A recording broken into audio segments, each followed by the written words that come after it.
대외경제정책연구원 미주팀의 윤여준이라고 합니다. 저희 발표 주제는 코로나 이후 미국 시장 동향 및 소비시장 전망입니다. 그래서 현재 미국 경제 동향 전반 및 소비시장이 어떻게 지금 코로나로 인해서 영향을 받고 있는지, 그리고 코로나 이후 이런 미국 경제와 미국의 소비시장이 어떻게 변화할 것인지 전반적으로 말씀을 드리도록 하겠습니다. 먼저 코로나 이후를 논하기 전에 코로나 이전에 미국 경제를 좀 살펴볼 필요가 있는데요. 한마디로 말씀드리면 2008년 금융위기 이후에 미국 경제는 선진국 중에 가장 견고한 성장세를 보였고요. 그것에 따라서 이제 글로벌 경제 회복에 어떻게 보면 이제 선두마차 역할을 했다고 볼 수 있습니다. 그래서 이제 2019년 미국 GDP는 2.3% 성장을 했습니다. 이거는 이제 2018년에 2.9%에 좀 못 미치는 성장세고요.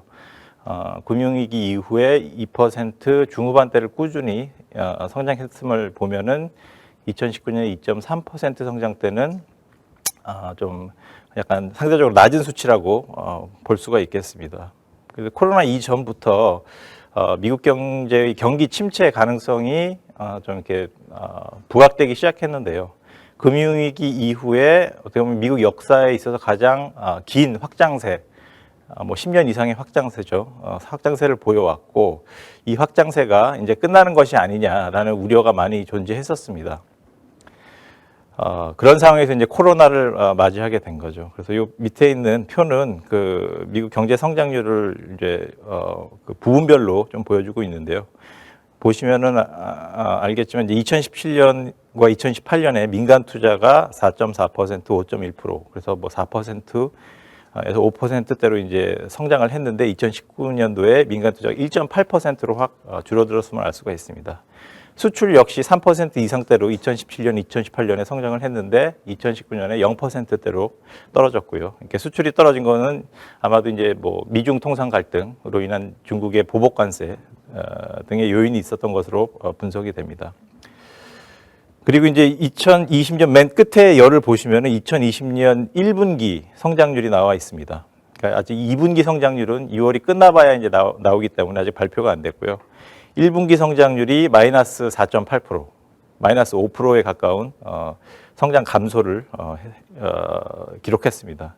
이거는 당연히 이제 코로나 때문에 그런 거죠. 코로나가 이제 미국에서 본격적으로 확산되기 시작된 때가 이제 3월 중순경이니까 아무래도 그 코로나의 영향을 받았다고 보시면 되겠습니다. 보시면 항목별로 보시면 소비, 투자, 수출 모두 이제 전방 모든 요인에 거쳐서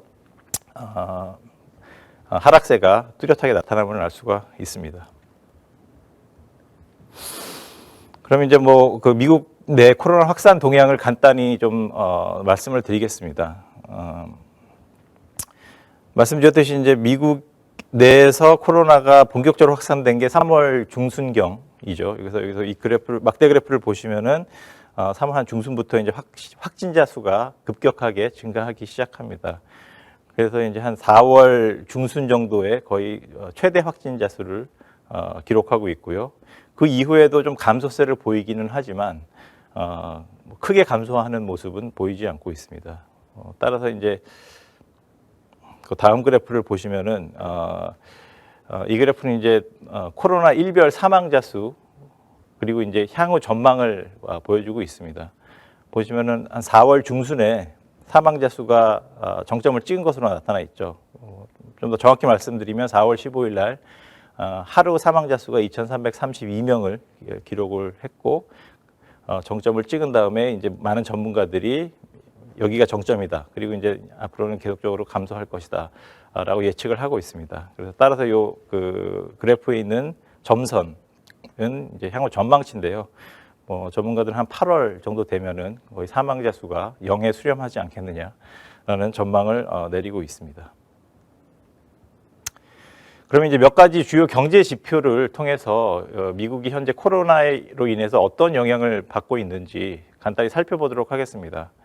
먼저 가장 중요한 지표가 실업률이라고 볼 수가 있겠는데요. 2020년 2월에 실업률은 3.5%를 기록했습니다.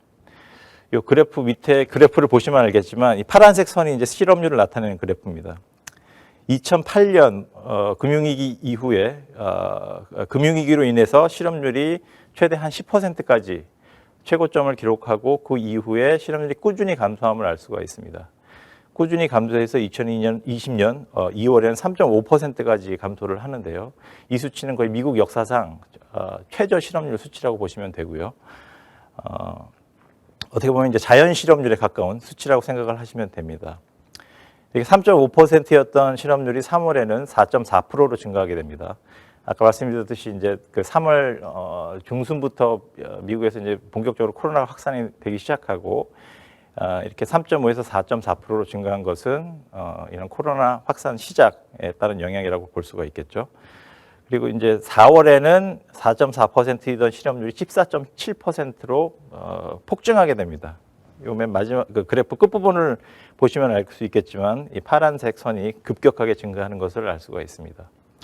그래서 거의 뭐 10%포인트 이상 실업률이 증가를 하고요. 근데 이제 얼마 전에 5월달 실업률이 발표가 됐습니다. 근데 많은 이 실업률 공식 수치가 발표되기 전에는 많은 전문가들이 5월달 실업률은 20% 이상이 될 것이다 라고 예측을 했습니다. 근데 이제 실제적으로 발표된 수치는 4월보다 오히려 줄어든 13.3%. 아마 이거는 좀 더 자세히 뒤에 얘기를 드리겠지만 5월 달부터 이제 대부분 그 미국 내 경제 활동이 재개된 것 때문에 실업률이 줄어든 게 아닌가 생각이 되고요.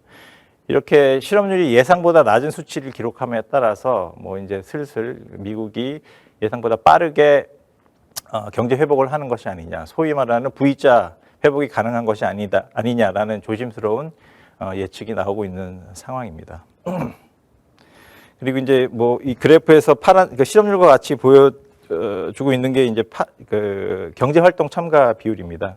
경제활동 참가 비율은 경제활동 인구, 그러니까 경제활동을 할 수 있는 나이의 인구를 중에 실제로 경제활동에 참가하고 있는 인구 비율을 산출한 것입니다. 실제로 경제활동에 참가하고 있는 인구는 현재 일을 하고 있는 사람들, 그리고 이제 구직활동을 하고 적극적으로 구직활동을 하고 있는 사람들을 나타내는데요. 뭐 경제활동 참가 비율도 마찬가지로 코로나 이후에 급격히 떨어지는 것을 알 수가 있습니다. 물론 여기에는 이제 코로나 때문에 직장을 잃은 사람들이 적극적으로 구직 활동을 안 하기 때문에, 왜냐하면 이제 적극적으로 구직 활동을 해도 일자리가 없기 때문에 경제 활동 인구에서 빠져나가기 때문에 그런 현상이 발생을 했다고 이해를 하시면 될 것 같습니다. 그 다음에 이제 보여드릴 지표가 민간 소비 지표입니다. 이 그래프의 파란색 선은 소매 판매 증가율, 민간 소비 지표를 가장 잘 나타내는 척도인 소매 판매 증가율을 보여주고 있고요. 이 회색 막대 그래프는 소매 판매액을 나타내고 있습니다.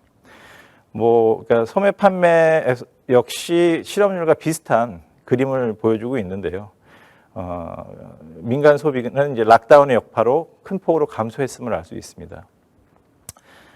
2019년 하반기 증가 추세를 보였던 소비는 2020년 4월 전월 대비 16.4%, 전년 동기 대비 21.6% 감소해서 소비 역시 큰 감소폭을 기록했음을 이 그래프가 잘 보여주고 있습니다. 그리고 이제 다음 보여드릴 지표는 다우존스 지수입니다. 미국 주식시장의 다우존스 지수인데요. 보시면은 끝 부분에 보시면 이제 다우존스 지수가 폭락을 했음을 알 수가 있습니다. 이거는 이제 여러분들 다 뉴스에서 많이 접하셔서 아실 텐데, 미국이 한창 코로나 확산으로 인한 어떤 그런 여파 속에 놓여져 있을 때 다우존스 지수가 폭락을 했고, 근데 이제 예상보다 그 저점을 좀 빨리 찍었고요. 그 이후에 이제 다시 좀 급반등하는 모습을 보여주고 있는데요. 여기에 이제 대표적인 이유로는 미국의 적극적인 경기 부양책을 들 수가 있습니다. 경기 부양책을 통해서 이제 긴급 예산을 거의 3조 달러에 달하는 긴급 예산을 마련을 했고요. 통화 당국 역시 이자율을 거의 제로금리대로 낮추고 적극적인 자산 매입을 통해서 확장적인 통화 정책을 쓰고 있습니다. 그래서 이런 경기 부양책이 발표가 되고 이제 급반등하는 모습을 보이고 있는데요. 뭐 과연 이렇게 급반등해서 그 코로나 이전 수준까지 다시 빠른 시일 내로 회복을 할 수 있을지는 솔직히 좀 미지수인 것 같습니다. 앞으로 이제 뭐 좀 여러 가지 난관이 있는 것 같고요. 그렇게 되기 위해서는 이제 코로나가 빠른 시일 내로 잠잠해지고 민간 소비 심리 역시 그 코로나 이전 그 수준으로 돌아가야 가능하지 않을까 싶습니다. 그러면 이제 코로나 업종별로 혹은 부분별로 이제 그 코로나 이전 이후에 소매 판매액 추이를 좀 살펴보겠습니다. 그래서 어떤 업종이 좀 영향을 받고 이런 것을 좀 보려고 하는데요. 이 그래프가 이제 그 주요 업종별 뭐 자동차 및 부품, 그다음에 가구, 뭐 가전제품, 식료품, 건강의약품, 가솔린, 의류, 뭐 식당, 술집 등 이제 그 2020년 2월에서 2020년 4월간의 소매 판매액 증감률을 보여주고 있습니다. 뭐 보시다시피 이제 거의 전 업종에 거쳐서 크게 소매 판매액이 감소했음을 알 수가 있습니다. 자동차 및 부품 같은 경우는 이제 35%가 감소를 했고요. 가구 역시 뭐 67%, 가전제품 65% 감소를 했음을 알 수가 있습니다. 근데 이제 여기서 좀 특이할 만한 점이 식료품은 오히려 10% 증가를 했음을 알 수가 있습니다. 이것은 이제 아마 코로나 때문에 이제 그 봉쇄 혹은 락다운이 실시가 되고 그렇기 때문에 이제 소비자들이 가장 생필품인 식료품을 좀 사서 재고를 확보하려는 노력 때문에 이렇게 식료품이 오히려 좀 증가를 하지 않았나 싶고요. 그 나머지 부분 특히 이제 뭐 의류 혹은 뭐 가구 이런 업종 같은 경우는 미국의 경우 이제 대형 매장에서 판매를 하고 그 대형 매장에는 사람들이 많기 때문에 어떻게 보면 이제 이렇게 사람 많은 곳을 소비자들은 피할 수밖에 없고 그렇기 때문에 이러한 업종에 좀 더 큰 영향을 받은 것 같고요. 그다음에 이제 식당, 술집 같은 경우도 이제 사람들이 모이는 곳이기 때문에 락다운으로 인해서 이런 식당, 술집 이렇게 사람들이 가지 않게 되고 큰 영향을 받았다고 볼 수가 있습니다.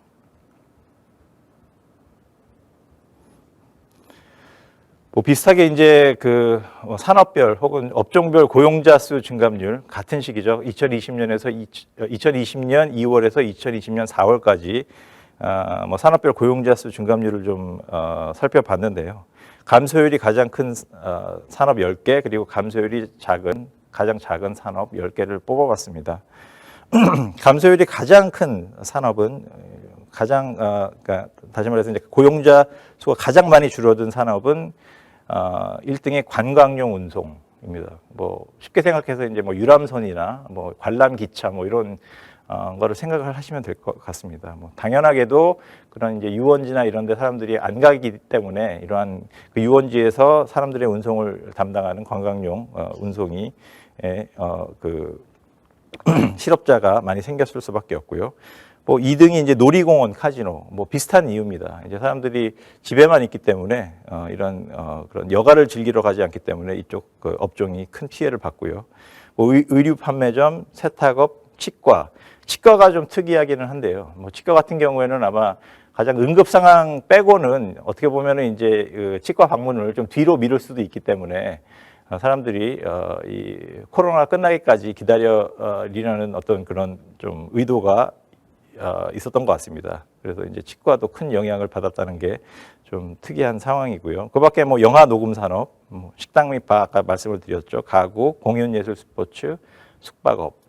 뭐 다 이제 어떻게 보면 좀 서비스 산업 위주로 고용률 감소가 가장 컸고요. 뭐 이유는 자명하다고 볼 수가 있습니다. 반대로 이제 감소율이 작은 주요 산업을 좀 살펴보면요. 뭐 폐기물 처리, 데이터 프로세싱, 컴퓨터 전자제품, 통신, 유틸리티, 그리고 이제 그밖에 상업, 은행, 증권, 펀드, 보험업, 금융 쪽이죠. 그다음에 강석 채취, 파이프 운송, 뭐 이런 산업들을 볼 수가 있습니다. 이렇게 감소율이 작은 산업들의 특징은 어떻게 보면 좀 비대면 혹은 사람들이 많이 모이지 않고도 생산이 가능한 그런 업종이라고 좀 볼 수가 있고요.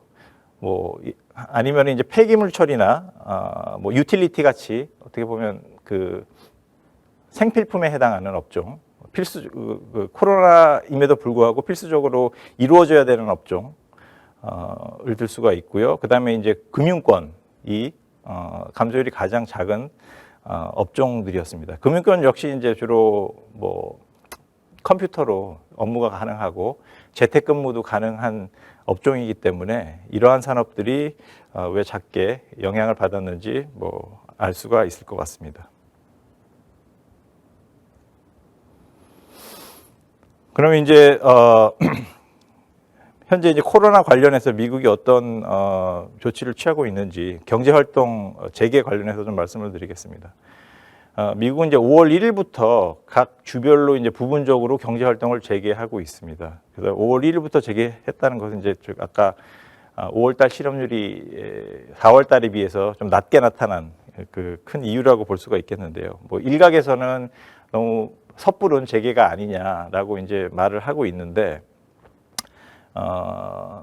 트럼프 대통령 입장에서는 좀 다른 생각인 것 같습니다. 트럼프 대통령은 이제 11월달에 대선을 앞두고 있고 대선에서 승리를 해서 재선을 하기 위해서는 지금 빠른 경제 회복이 가장 필수 요인인 것 같습니다. 그래서 경제 회복을 어떻게든 빨리 그 대선 이전에 그 눈에 띄는 경제 회복을 이룩해야 되는데요. 그러기 위해서는 경제 활동 재개가 어떻게 보면 가장 넘버원 프라이어리티라고 볼 수가 있겠죠. 그래서 이제 트럼프 행정부는 약간 무리해서라도 경제 활동을 재개하려는 움직임을 보이고 있고요. 그렇기 때문에 이제 5월 1일부터 각 주별로 이제 부분적으로 경제 활동이 재개가 되고 있습니다. 이 그림은 주별 경제 재개 현황, 이게 약간 5월 말 기준으로 해서 좀 업데이트가 좀 필요하긴 한데요. 주별 경제 재개 현황을 보여주고 있습니다. 이 파란색 혹은 하늘색 주들이 거의 완전히 경제 활동을 재개한 주, 그리고 뭐 주황색 주들이 부분적으로만 경제 활동을 재개한 주를 주로 나타내고 주들입니다.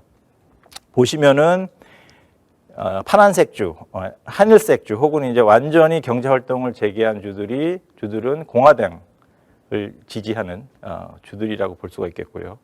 물론 이제 트럼프 대통령은 공화당 소속이고요.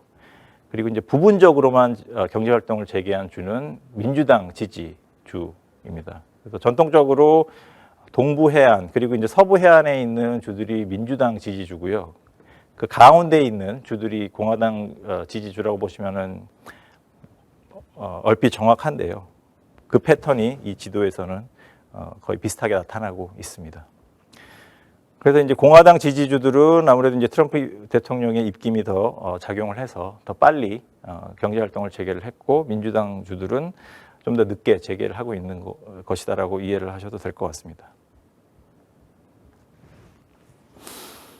그럼 이제 아까도 잠시 말씀드렸지만 코로나19로 인한 미국의 정책적 대응은 어떤 것이 있는지 간단히 말씀을 드리도록 하겠습니다. 크게 이제 재정 정책과 통화 정책으로 볼 수가 있겠는데요. 먼저 이제 통화 정책을 말씀을 드리면은 이제 수차례에 거쳐서 기준금리를 인하를 했습니다. 3월 3일 날 0.5% 포인트를 인하를 했고요. 그 다음에 3월 15일 날 불과 열흘 후에 다시 1.0% 포인트를 인하를 했습니다. 그래서 미국의 기준금리는 0.0%에서 0.25% 그 사이에 이제 왔다 갔다 하게 된 것이고요. 뭐 다시 말해서 이제 제로금리 시대가 금융위기 이후에 다시 도래했다고 볼 수가 있겠습니다.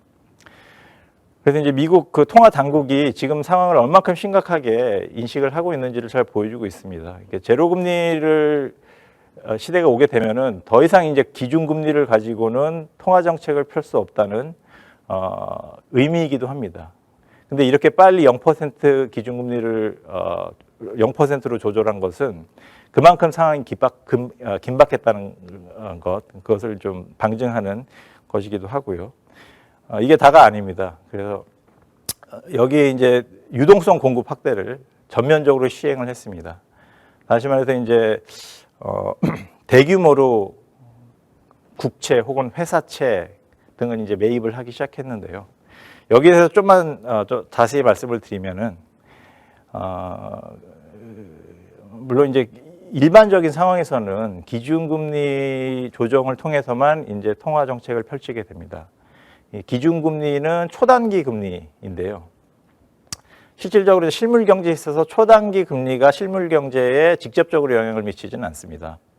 하지만 그 미국의 중앙은행 혹은 이제 연준 이렇게 초단기 금리를 가지고 통화 정책을 실시하는 것은 시장에 최소한 개입하는 동시에 그다음에 이제 초단기 금리를 조정을 하면은 단기, 중장기 금리가 영향을 받아서 똑같은 방향으로 이제 그 금리들이 움직이게 됩니다.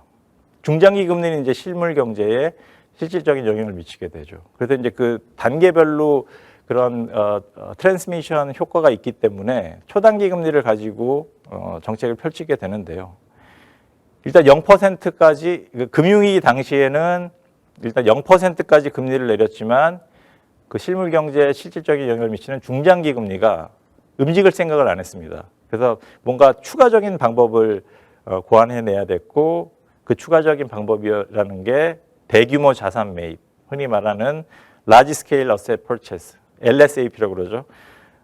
그 정책을 쓰게 된 겁니다. 그래서 이제 주로 이제 장기 국채들이나 그때 당시에는 이제 서프라임 모기지 사태였기 때문에 주택저당증권 혹은 MBS 등을 매입을 해서 그 장기 금리에 영향을 주려고 했던 것이고 금융위기 당시에는 실질적으로 그 정책들이 성공을 했던 것이죠. 이번에도 비슷한 정책을 쓰고 있다고 보시면 됩니다. 근데 이번에 그때보다 한 걸음 더 나가서 회사채까지 매입을 하고 있습니다. 그래서 이제 그 당시에는 그냥 국채와 MBS만 매입을 했지만 지금은 거기에 더해서 회사채.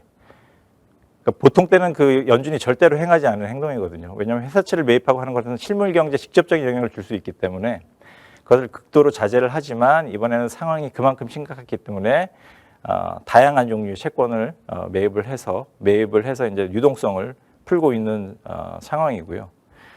물론 이런 정책을 쓰면 이제 인플레이션에 대한 걱정이 있겠죠. 근데 이제 지난번 금융위기 때 이런 비슷한 정책을 펼친 경험에 의하면 일단 인플레이션이 크게 오르지 않았고 그렇기 때문에 이번에도 비슷한 어떤 영향을 줄 것이다라는 기대감에 유사한 정책을 펼치고 있는 것 같습니다. 아무튼 그 통화 당국은 지금 미국의 상황을 굉장히 이제 심각하게 인식을 해서 할 수 있는 모든 정책을 지금 쏟아붓고 있는 상황이고요. 그 다음에 이제 재정 정책 혹은 이제 경기 부양책을 들 수가 있습니다. 현재까지 이제 4차례에 거쳐서 경기 부양책을 내놨는데요. 총 한 3조 달러 정도의 패키지라고 보시면 됩니다. 그래서 1차 경기 부양책은 뭐 한 93억 달러, 그 규모로도 가장 적었죠. 그리고 이제 1차 경기 부양책의 목적은 주로 이제 그런 코로나와 직접적인 관련이 있는 항목들에 그 돈이 투입이 됐습니다. 뭐 예를 들어 코로나19 백신 개발 및 예방, 그리고 뭐 대외 원조 이런 부분에 돈이 투입이 됐고 2차 부양책부터는 그 규모가 확 갑자기 이제 급증하게 됩니다. 뭐 한 100억 달러도 안 되던 이제 1차 경기 부양책에서 1000억 달러로 거의 10배 이상 증가를 했고요. 돈이 투입되는 항목도 노동자 유급 휴가, 유급 병가 지원, 취약계층 생계 지원 이런 식으로 이제 그 코로나로 인해서 실직한 노동자들을 위한 곳에 이제 돈이 투입될 수 있도록 조치가 취해졌고요. 3차는 그 규모가 다시 또 급증하게 됩니다. 그 투입 대상도 노동자에서 이제 회사, 기업들에게까지 이제 확산이 되죠. 그래서 예를 들어 대기업 지급 보증, 중소기업 대출 지원 등. 그러니까 코로나로 인해서 노동자뿐만 아니라 기업들도 이제 어려움을 겪고 있기 때문에 기업들을 도와주는 곳에까지 그 경기 부양책이 확산이 됩니다. 그리고 이제 4차도 역시 3차보다는 그 규모가 좀 적지만 뭐 중소기업을 도와준다거나 병원을 지원한다거나 소상공인을 도와준다거나 이런 곳에 이제 돈이 쓰여지고 있고요. 그래서 총 이제 3조 달러 가까이 긴급 자금이 투입이 됐고요. 뭐 현재 5차 이렇게 얘기가 나오고 있는데 그리고 이제 여기서 좀 더 주목할 점이 요거는 어떻게 보면 이제 좀 단기적인 대책이라고 보시면 되겠는데, 장기적으로 이제 이 코로나와는 직접적인 연관이 없지만 트럼프 대통령이 약 한 3조 달러 가까이 추가적으로 투입해서 미국의 인프라 건설을 도모하겠다라는 좀 계획을 세우고 있습니다. 이렇게 이제 트럼프 대통령이 인프라를 더 키우겠다 이렇게 하는 이런 얘기는 비단 코로나 때문에 나온 것은 아니고요. 대선 캠페인 시절부터 나온 얘기입니다. 그래서 뭐 미국의 인프라가 너무 낡았다. 도로도 낡고 교량도 낡고 이런 것을 이제 새로 짓고 보수를 해야 된다. 그 과정에서 일자리도 늘리고 경제 성장도 이룩할 수 있다. 이런 것이 이제 트럼프 주장이었는데 번번이 이제 의회에서 이런 그 안이 저지를 당하고 약간 표류하고 있었습니다. 근데 이제 트럼프 대통령은 트럼프를 기회 삼아 다시 이 인프라 투자안을 지금 내놓고 있는 상황이고요. 뭐 어떻게 보면 지금 분위기는 가장 좋다고 볼 수가 있습니다. 왜냐하면은 경기 침체에서 이제 경기를 빨리 회복해야 되는 미국의 입장인데 이런 식으로 이제 돈을 투입해서 회복하는 것이 뭐 예전에 대공황 때도 마찬가지고 대공황 때 이제 뉴딜 정책이 좀 비슷한 경우라고 볼 수가 있는데요. 뭐 어떻게 보면 이제 도움이 될 수 있기 때문에 기회는 어떻게 보면 이제 분위기는 조성이 되어 있지만 과연 또 이제 의회에서 이것을 통과시켜 줄지, 특히 이제 트럼프의 반대편에서 있는 민주당에서 통과시켜 줄지는 미지수고요. 특히 이제 하원은 민주당이 과반수 이상을 차지하고 있기 때문에 어려움이 있을 것으로 생각이 됩니다.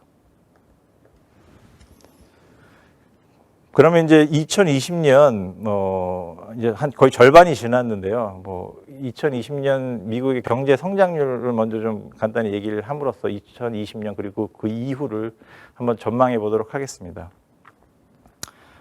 먼저 이제 뭐 여러 기관에서 그 미국의 경제 성장률을 발표를 하고 있습니다. IMF 같은 경우에는 2020년 미국이 마이너스 5.9% 성장할 것이다. OECD 같은 경우는 마이너스 4.1%, 그리고 이제 저희 대외경제정책연구원에서도 전망치를 내놓고 있는데 저희는 마이너스 6%로 전망을 했습니다. 근데 이제 이 전망 시점을 보시면 뭐 IMF 같은 경우에는 2020년 4월, OECD도 역시 4월, 뭐 KF는 5월 이렇게 좀 시차가 있는데요. 이런 성장치는 어떻게 보면 이제 미국이 V자 회복이 가능하다는 것을 어느 정도 전제로 하고 있습니다.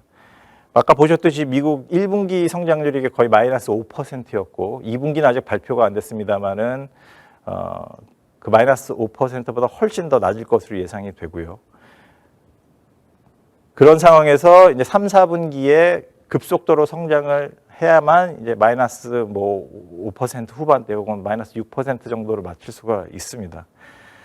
근데 이제 과연 이제 그 하반기에 성장을 할 수 있을지 그거는 좀 미지수라고 볼 수가 있고요. 그거 관련해 가지고 GDP는 이제 분기별로 발표가 되기 때문에 2분기 성장률을 보기 위해서는 거의 뭐 한 7월 이렇게 돼야 됩니다. 그러니까 6월까지가 2분기지만 미국 당국에서 이제 집계를 하고 계산을 하려면은 그 이후기 때문에 공식적인 발표는 좀 기다려야 되지만 그 아틀란타 연방은행에서 그 정보가 이제 업데이트 되는 대로 그 새로운 정보들을 반영해서 실시간으로 경제 성장률을 지금 예측을 하고 있습니다. GDP Now라는 이제 웹사이트에 들어가 보시면은 그 실시간 예측치를 보실 수가 있는데요. 6월 1일 기준으로 해서 2020년 2분기 경제 성장률이 마이너스 51.2%가 될 것이다 라고 예측을 하고 있습니다.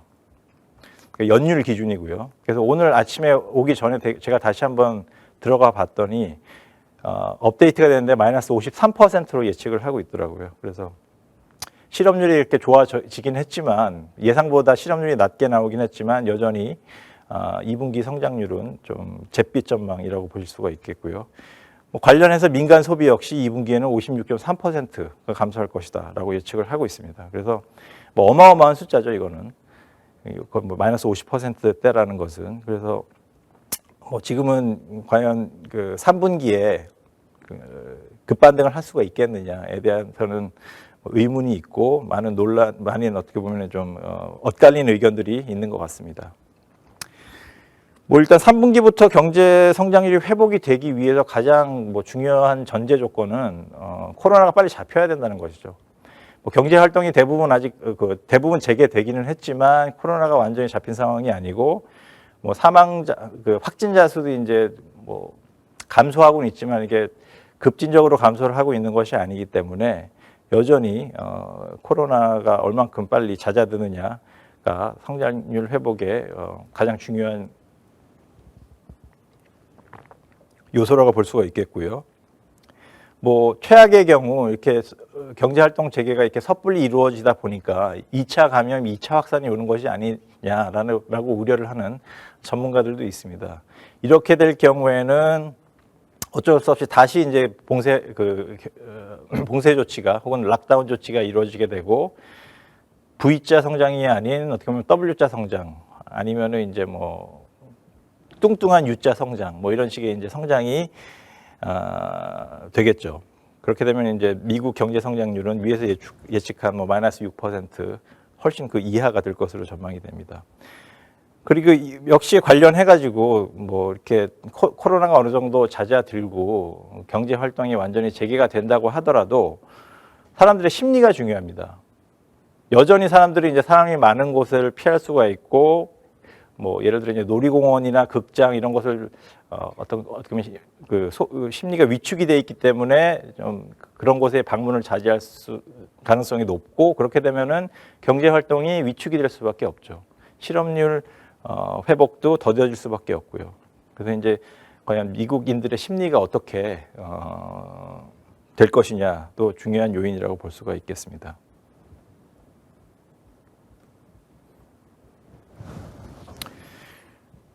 그리고 이제 뭐 여기에 더해서 물론 이제 관련이 있는 얘기지만 미국 경제의 가장 중요한 화두는 미중 통상 갈등이라고 볼 수가 있겠습니다. 뭐 다 잘 아시다시피 뭐 코로나 이전부터 혹은 이제 트럼프 대통령이 취임한 이후부터 미국과 중국 간의 통상 갈등이 심화가 됐고요. 코로나로 인해서 어떻게 보면 이 양국의 갈등이 훨씬 더 격화됐다고 볼 수가 있겠습니다. 뭐 트럼프 대통령 같은 경우에는 뭐 배상금을 청구하겠다. 그리고 이제 뭐 모든 것을 이제 중국 탓으로 돌리고 있고요. 그에 따른 이제 중국 때리기를 하고 있고요. 왜냐하면 이러한 전략이 어떻게 보면 이제 자신의 대선에서 승리를 가져다 준다고 믿고 있기 때문이죠. 어떻게 보면 이제 트럼프 대통령이 그 코로나 초기 대응을 잘 못한 점이 있지만 최소한 자기의 책임은 최소화시키고 그리고 남한테 책임을 전가함으로써 이제 대선을 대비한다는 입장인데요. 그 희생양이 이제 당연히 중국이 되고 있습니다. 그래서 이러한 양상을 봤을 때 이제 중국 때리기 양상은 어떻게 보면 뭐 당연히 더 격화가 될 것이고요. 그것을 차치하고서라도 그러니까 미중 간의 갈등은 이렇게 단기적인 문제는 아닙니다. 뭐 트럼프 대통령이 중국을 싫어한다고 해도 그렇다고 이제 민주당 그 반대측 인사들이 중국을 좋아하는 것은 아닙니다. 바이든 후보, 민주당의 이제 바이든 후보 같은 경우도 중국은 분명히 문제가 있다라고 입장을 분명히 한 상태고요. 하지만 이제 자신이 대통령으로 당선이 되면 트럼프처럼 관세 부과 정책은 쓰지 않겠다. 관세 부과 정책은 미국 경제에도 피해가 된다라는 입장이고 그렇기 때문에 자신은 어떻게 보면 좀 다른 정책, 예를 들어 이제 동맹국과의 연대를 활용한다던가 그래서 이제 공동 대응을 하겠다 이렇게 밝힌 입장입니다. 뭐 그런 입장들을 종합해서 보면은 뭐 향후 이제 대선에서 누가 당선이 되더라도 중국과의 갈등은 심화될 가능성이 매우 크고요. 그렇기 때문에 이건 이제 비단 코로나뿐만 아니더라도 향후 미중 경제, 더 나아가서는 세계 경제의 가장 중요한 화두라고 볼 수가 있겠습니다. 이미 이제 트럼프 대통령은 뭐 포괄적인 대중국 보복 조치를 지금 마련을 하고 있는 상황인데요. 뭐 예를 들어서 아직 실시는 안 됐습니다만은 지금 현재 부과하고 있는 관세에 어떻게 보면 코로나 징벌적 관세를 추가로 부과하겠다. 그 다음에 뭐 미국이 갖고 있는 중국 자산에 대해서 반대입니다. 죄송합니다. 중국이 갖고 있는 미국 자산에 대해서 이자 지급을 유예하겠다. 뭐 다 잘 아시는 이제 홍콩 문제가 있고요. 그래서 이제 그 중국이 홍콩 보안법을 통과시킴에 따라서 미국이 홍콩 특별 지위를 박탈하겠다. 그다음에 EPN, 이거는 경제 구상 뭐 네트워크, 경제 번영 네트워크, 이코노믹 프로스페리티 네트워크라고 불리우는 건데, 트럼프가 이제 한국을 포함한 동맹국에 어떻게 하면은 이제 중국을 뺀 글로벌 공급망을 형성을 할 것인지 그에 대한 그 구상안을 전달한 것으로 알려져 있고요. 아직까지 구체적인 실체가 있는 것은 아니지만 아마 이제 이러한 안들이 계속 발전이 돼 가면은 한국도 선택의 기로에 놓이게 될 것 같습니다.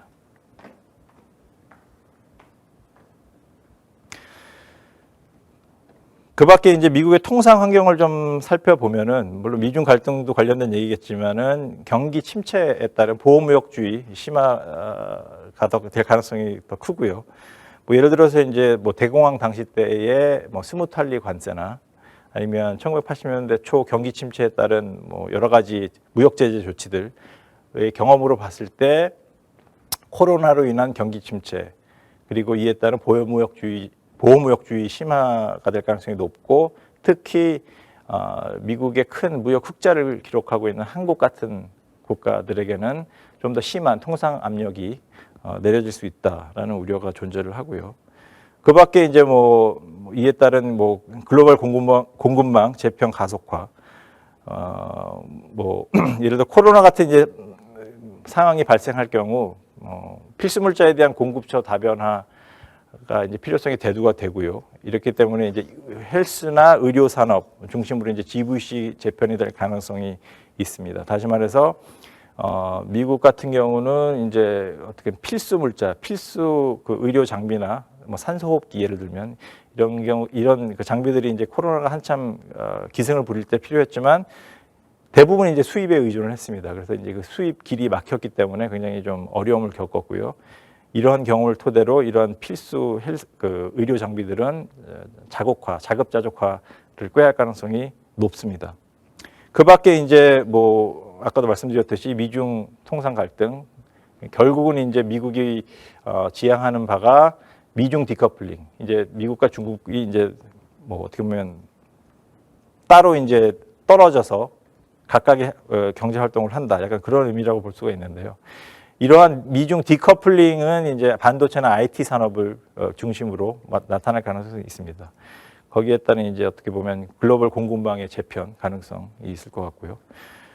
뭐 그 밖에 또 말씀을 드리면 이제 비대면 산업의 발전을 볼 수가 있겠습니다. 그래서 이제 코로나로 인해서 어떻게 보면 사람들이 강제적으로 재택근무를 하게 되었는데, 재택근무를 하다 보니까 이 재택근무가 의외로 이제 효율적이다.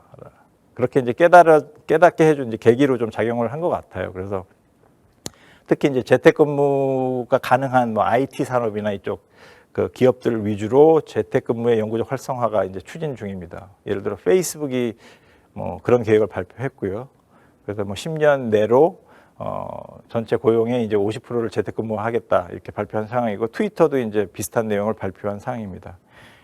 그렇게 이제 재택근무가 만약 활성이 되면은 이제 비대면 재택근무와 관련된 장비 인프라 산업이 성장할 가능성이 매우 높습니다.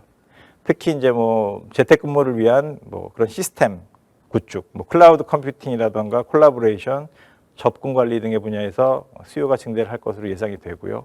실제로 그런 IT 대기업들은 이런 분야에서의 유망한 스타트업 기업들의 합병 움직임이 지금 보이고 있습니다. 그래서 이런 합병 움직임, 뭐 IT 대기업 입장에서는 우선 급한 수요는 합병 등으로 인해서 충족을 시키고, 좀 더 장기적으로는 이 분야의 집중적인 R&D를 통해서 자체적으로 발전을 시킬 가능성이 높다고 보여집니다. 예, 뭐 이상으로 저의 발표를 마치겠습니다. 감사합니다. 네, 유익한 강연 감사드립니다. 그럼 이어서 그 채팅방에 올라온 질문들을 바탕으로 실시간 질의응답을 진행하도록 하겠습니다. 네, 우선 첫 번째 질문부터 살펴보도록 하겠는데요. 미국이 양적 완화를 대규모로 지금 하고 있는데 세계적으로 이제 긍정적인 영향을 줄지 궁금하다는 질문입니다. 좀 그로 인해 좀 불안함을 느끼고 계시는 질문자분이신 것 같은데, 혹시 이에 대해서 팀장님께서는 어떻게 생각하시는지 답변 부탁드립니다. 그러니까 이게 뭐 이게 워낙 질문이 좀 넓기 때문에 뭐 다각도로 생각을 할 수가 있을 것 같은데요. 이게 일단 양적 완화를 한다는 것은 미국 입장에서는 이제 달러를 푼다는 얘기입니다. 달러를 푸는 게 대규모로 풀면은 이제 물론 그 달러가 국내에서 이제 미국 내에서 1차적으로 돌겠지만 그 다음 단계는 그 달러가 이제 해외로 나가게 된다는 얘기죠. 달러가 나가게 된다는 얘기는 이제 미국에서 해외, 특히 이제 뭐 그동안의 패턴을 봤을 때는 신흥국 쪽으로의 투자가 증가를 하게 된다는 의미입니다. 그래서 뭐 그런 패턴이 다시 이제 반복이 되면 실제로 이제 금융위기 때 미국이 양적 완화를 하고 유동성이 풀렸을 때 신흥국으로의 투자가 증가했다는 어떤 실증적인 증거도 있고요. 뭐 비슷하게 생각을 하면은 일단 이번에도 비슷한 현상이 일어날 수도 있을 것 같습니다. 그렇게 따지면은 이제 그런 측면에서는 분명히 뭐 한국이 이제 뭐 현재 신흥국으로 분류를 해야 될지 아니면은 그 선진국으로 분류를 해야 될지 약간 애매한 점은 있지만 적어도 신흥국 입장 혹은에서는 그렇게 우려할 만한 사항은 아닌 것 같고요. 그다음에 이제 뭐 달러가 많이 풀린다는 것은 이제 달러의 값이 좀 싸진다는 그런 의미도 있을 것 같습니다.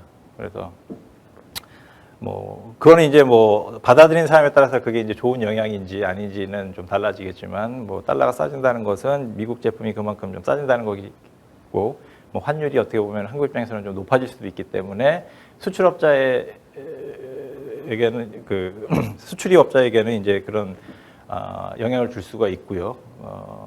뭐 아무튼 그건 이제 바라보는 입장에 따라서 좀 달라질 것 같습니다. 예. 네, 답변 감사합니다. 그럼 두 번째 질문으로 바로 넘어가도록 하겠습니다. 코로나로 경제 지표는 최악을 찍었지만 오히려 주가가 18,000대에서 최저치에서 28,000대로 최고치를 오르는 중이다. 게다가 연준에서는 양적 완화를 시도하면 달러는 약세가 되어야 하는 게 과연 정상인가요? 그리고 또 오늘도 원달러 환율이 1,200원 이하로 떨어졌지 않았나라는 내용으로 이제 질문을 주셨습니다.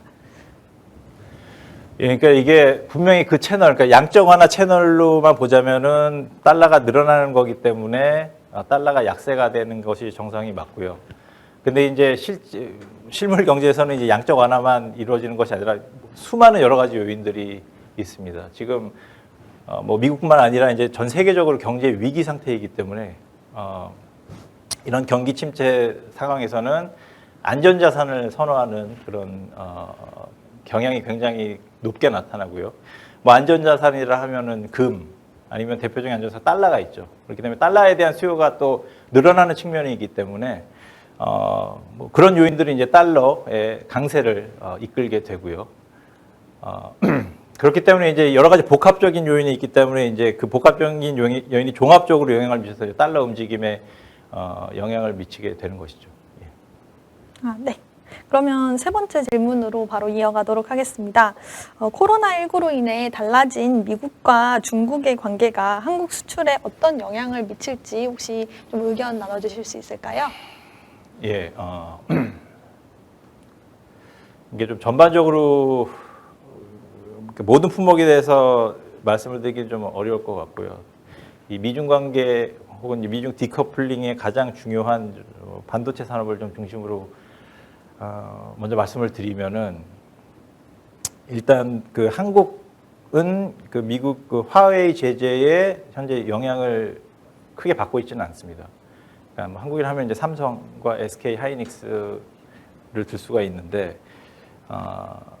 일단 그 제재는 그 비메모리 반도체, 시스템 반도체에 국한이 돼 있고 한국 그 삼성은 주로 이제 메모리 반도체를 중국 쪽으로 공급을 하고 있기 때문에 제재 대상이 현재는 아닙니다. 이 제재가 이제 확산이 더 커지면은 이제 그것도 해당이 될 수가 있는데 현재는 아니어서 영향을 안 받고 있고요. 그렇게 되면 이제 그리고 이제 당연히 이제 퀄컴이나 인텔 같은 혹은 브로드컴 같은 미국 반도체 기업도 지금 중국으로 수출이 막히게 될 가능성이 크고요. 반대로 중국 화웨이 같은 경우는 그런 미국으로부터 수입하는 제품을 통해서 뭐 휴대폰을 만들거나 어떤 그 최종 소비 제품을 만들게 되는데 그 수입선이 끊기면은 그 제품들을 못 만들게 되고요. 어떻게 보면 이제 한국에서 뭐 단기적으로 보자면 한국 반도체 업체들에게는 좀 기회라고 생각이 됩니다. 기회라고 생각이 돼서 이제 물론 이제 이 규제가 얼만큼 더 확대가 되느냐에 따라서 다르겠지만 현재 상태로만 놓고 보자면은 반도체 기업들 입장에서는 기회가 될 수가 있고요. 그리고 이제 어떻게 보면 이제 중국이 과연 미국으로부터 혹은 이제 뭐 예를 들어 이제 대만의 TSMC 같은 곳으로부터 수입 혹은 공급선이 끊길 상태에서 자급자족화. 여기서 자급자족화라고 하는 것은 최첨단 제품을 생산할 수 있는 자급자족화가 가능할 것이냐, 단기 내로 가능할 것이냐.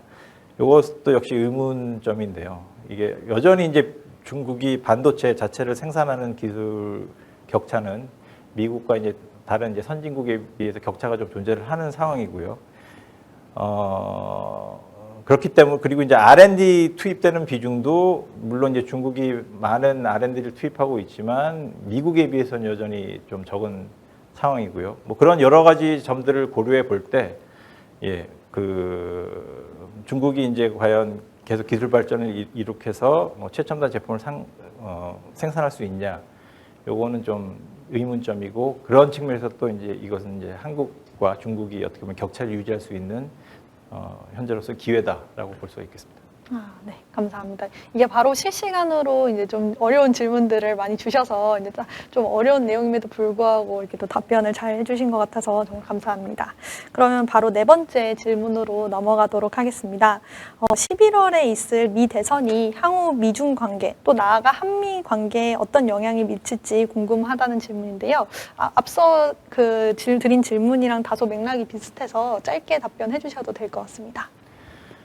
예, 일단 뭐 트럼프가 재선이 되면은 미중 관계는 계속 악화될 것으로 전망이 되고요. 일단 뭐 코로나 문제가 해결이 당연히 안 됐을 테고 그와 관련해서 이제 계속 그 중국 때리기가 시절을 할 것이고요. 아까 말씀하신 이제 바이든이 돼도 뭐 트럼프가 됐을 때보다는 좀 미중 관계가 나아지겠지만은 중국에 대한 문제점을 바로 잡으려는 노력이 계속 될 것이기 때문에 뭐 여전히 그런 갈등이 있을 것으로 보입니다. 그렇기 때문에 이제 어떻게 보면 이제 누가 대통령이 되건 한국 입장에서는 어떻게 보면 우리가 우려했던 그 어느 편에 설래 약간 그런 요구를 받을 가능성이 굉장히 높아졌고요. 그렇기 때문에 어떻게 어느 때보다 좀 전략적인 그런 사고가 요구되는 시점이라고 봅니다. 네, 감사합니다. 그럼 다섯 번째 질문으로 넘어가겠습니다. 미국이 주도하는 자본주의 체제가 이번 코로나로 인하여 중국 주도로 변할 가능성은 얼마나 있을까요? 그리고 이제 6번 질문과 좀 연계해서 같이 말씀드리면 변하지는 않더라도 중국의 영향력이 증대된다면 얼마나 증대될까요? 라는 내용입니다. 역시 어려운 질문이긴 한데요. 모르겠습니다. 이거는 워낙 의견들이 엇갈리는 상황이라서 제가 뭐 정답을 말씀드릴 수는 없을 것 같고 정답이라는 것도 없을 것 같긴 한데요. 제가 보기에는 뭐 적어도 단기적으로 이렇게 미국의 주도하는 세계 정세가 중국으로 넘어갈 가능성이 있다고 보지는 않습니다. 뭐 안보적으로도 그렇고 뭐 안보적으로 이제 군사력 측면에서도 그렇고 뭐 중국 경제가 급부상해서 미국 턱밑까지 치고 올라왔다고 하더라도 여전히 이제 격차가 있고 이제 기술 격차도 뭐 반도체뿐만 아니라 이제 거의 많은 부분에서 존재하고 있는 상황이고 그런 상황을 봤을 때 뭐 100년, 200년 후에는 어떻게 될지 모르겠지만 적어도 1, 20년 후에 그렇게 주도권이 변화할 것 같지는 않고요. 하지만 이제 중국의 영향력이 얼만큼 증대될까 혹은 감소될까 문제는 좀 다른 문제인 것 같습니다. 뭐 이제 아까 뭐 그 전 질문의 답변으로 말씀드렸다시피 이제 어떻게 보면은 이제 미국과 중국의 편 가르기 그리고 이제 누가 내 편이 될래 약간 이런 상황이 도래를 하게 될 텐데요. 제가 생각하기에는 모든 국가들이 미국 편을 들지는 않을 거거든요.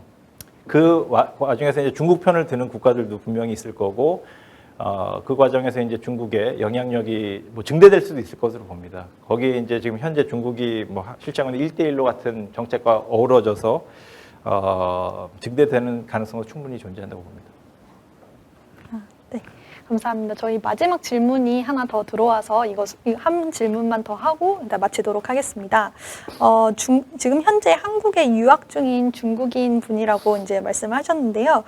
트럼프가 중국에 이런 조치를 실시하면 과연 11월 대선에 도움이 될 수 있을까요? 라고 질문을 주셨습니다. 예, 그러니까 이게 뭐 트럼프 자신도 이제 도움이 된다고 생각을 하고 있기 때문에 분명히 이런 조치들을 하고 있는 거고요.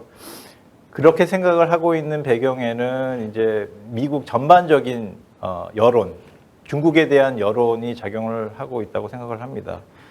아까도 말씀을 드렸는데 이제 비단 트럼프 혹은 뭐 중국 매파들만 중국에 대해서 이제 안 좋은 시선으로 바라보고 있는 것이 아니라 미국의 어떤 제너럴 퍼블릭들이 그런 시선을 갖고 있는 것이 분명하고 아마 이러한 그런 여론 혹은 시선은 코로나로 인해서 더 심해졌다고 생각이 됩니다. 그래서 이제 더욱 더 강화된 대중국 정책을 펼쳐오고 있는 것이고요. 그래서 이제 도움이 된다고 생각을 하기 때문에 당연히 이제 이런 조치를 취하고 있다고 봅니다. 네, 감사합니다. 아주 유익한 강연이었던 것 같아요. 또 이렇게 어려운 질문에도 자세히 답변을 해주셔서 감사합니다.